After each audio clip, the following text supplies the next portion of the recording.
فيلمنا بيبدأ والطفل مارتن بيكلم أبوه بول وبيسأله هيرجع البيت إمتى، وأبوه بيقول له هيرجع كمان ساعة، وبيسأله عن أمه وأحوالها. فمارتن بيقول له إنها تعبانة وبتكلم نفسها تقريبا كده بقت مجنونة، فبيقول له إنه هيرجع البيت قريب وإن أمه هتبقى تمام.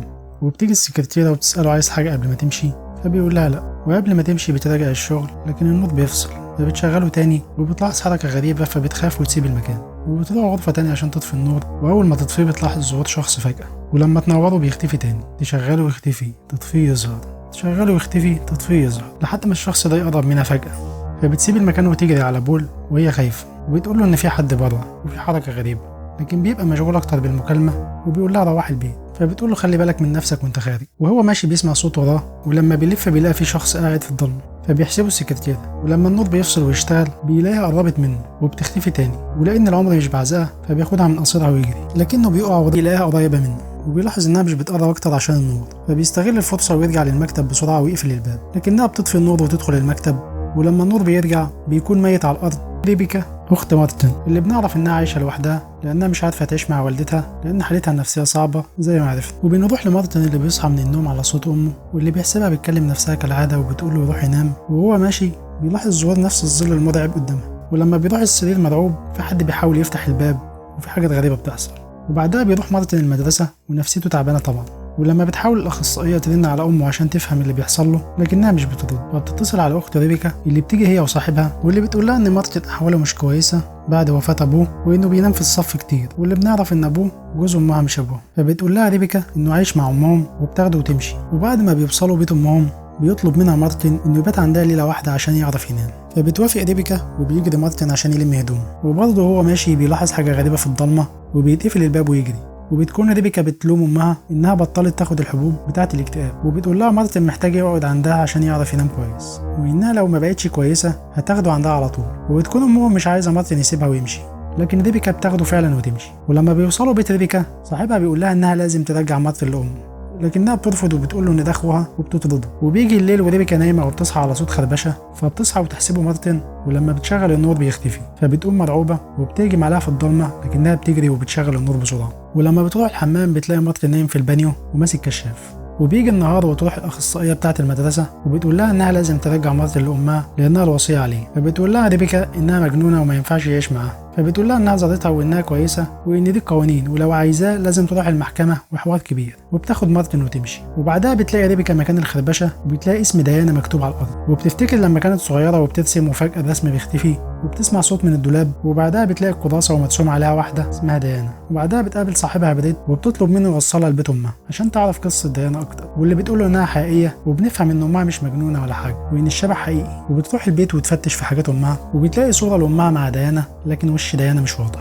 وبنعرف ان ديانا كانت تعبانه بمرض جلدي نادر وحساسيه ضد الضوء، وان احوالها الاسريه ما كانتش مستقره، وتعبت ودخلت مصحه نفسيه. وبتلاقي ريبيكا تسجيل قديم بيتكلموا فيه عن ديانا اللي قابلت صوفي ام ريبيكا في المصحه وتصاحبوا هناك، وبيطلبوا من ديانا تبعد عن صوفي لكنها بترفض وبتقول لهم انها صاحبتها، فبيسالوها ليه بتاذيها، فبتقول لهم عشان بدات تتحسن. وبعدها بيجربوا عليها طريقه للعلاج وبيعرضوها للضوء فبتموت. وبعدها بتدخل ريبيكا اوضتها القديمه وبتلاقي الرسمه بتاعتها وهي صغيره، وبتلاقي الباب بيتقفل وبتسمع صوت ديانا وبتقول لها تفضل بعيد عن امها، وبترفعها عن الارض، لكن بيرت بيدخل وبينقذها، وبياخدوا صندوق الملفات ويجروا. وبعدها صوفي ومارتن بيرجعوا البيت وبتقول له انها هتعمل لهم سهره حلوه وهياكلوا فشار هما الثلاثه، فبيطلب منها مارتن انها ما تجيبش ديانا معاهم، فبتقول له ربك يسهل. وبيدخلوا ويقعدوا يتفرجوا على فيلم سوا وبياكلوا فشار، وامه بتطفي النور لكن مارتن بيبقى خايف، فبتقول له امه ما تخافش، وبتحكي له عن ديانا وازاي انهم كانوا صحاب وانها مش هتتخلى عنها وهتقعد معاهم في البيت. وقتها ديانا بتظهر وتقرب منهم وتحسس على شعر مارتن اللي بيترعب اكتر ويجري ويشغل النور. وصوفي بتقول لديانا انه ما يقصدش وما يعرفش حاجه،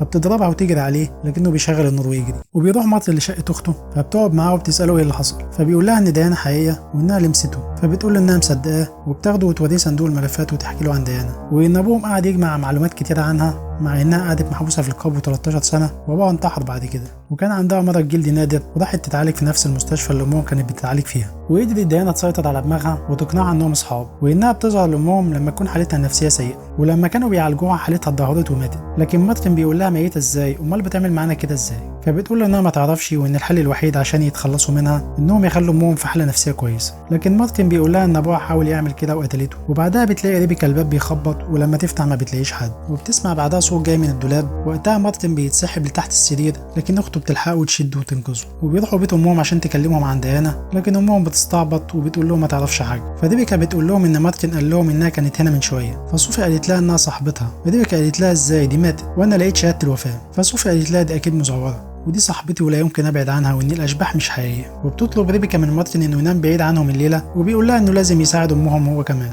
وان كده كده مفيش مكان فيه امان. وبيلزقوا مفاتيح النور عشان ديانا ما تقفلهوش، وبيولعوا شمع كتير. وبعدها ريبيكا بتقول لامهم انهم هيباتوا هنا معاهم. فامها بتفتح الباب وبتديها ورقه مكتوب فيها انها محتاجه مساعده. وهم نايمين النور بيفصل في البيت كله، فبتاخد ريبيكا الكشاف وتنزل تحاول تشغل النور من القبر. في نفس الوقت ديانا بتروح لمارتن وتسحبه على الارض، ولما بيوجه نور الشمع ناحيتها بتختفي. وبيجري على اخته في القبر، لكن ديانا بتقفل عليهم الباب. ولما بيسمعهم بريت وبيروح عشان يساعدهم، ديانا بتهاجمه، ولما ينور بالتليفون بتختفي وتهرب، لكنها بتظهر تاني وتهاجمه، لكنه بيطلع بره ويهرب. وبتجري وراه وتمسكه، وبيشغل نور العربيه فبتسيبه وتختفي. فبيقرر ياخد العربيه ويهرب بجلده. ومارتن بيقول لها شكل صاحبك كده سابنا، فبتقول له لا كده يرجع. وصوفي بتطلع تنادي عليهم، وديانا بتظهر وراها.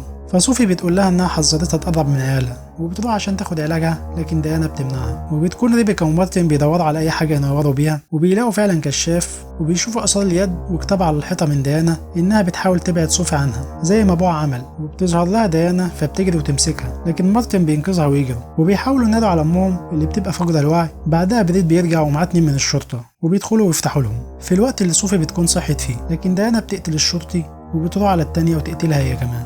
وبريد بيحاول ياخد مارتن معاه، وبتقول لهم ريبيكا انها هتجيب امهم، لكن ديانا بتقول لها تبعد عنهم والا هتموت زي ابوها. وديانا بتمسكها، فريبيكا بتجيب عليها ضوء الكشاف وبتحرق ايديها، لكن ديانا بترميها من فوق وبتروح عشان تقتلها. لكن صوفي بتهددها وبتقول لها انها حذرتها ما تجيش جنب عيالها، وبتضطر صوفي انها تموت نفسها عشان تنقذ عيالها، لانها لما هتموت ديانا هتموت هي كمان وتختفي. وبتعيط ريبيكا على امها، وبيتجمعوا سوا ويقرروا ما يسيبوش بعض ابدا. ودي نهاية قصتنا. يا ريت لو عجبتكم لايك والاشتراك في القناة عشان تشوفوا كل جديد.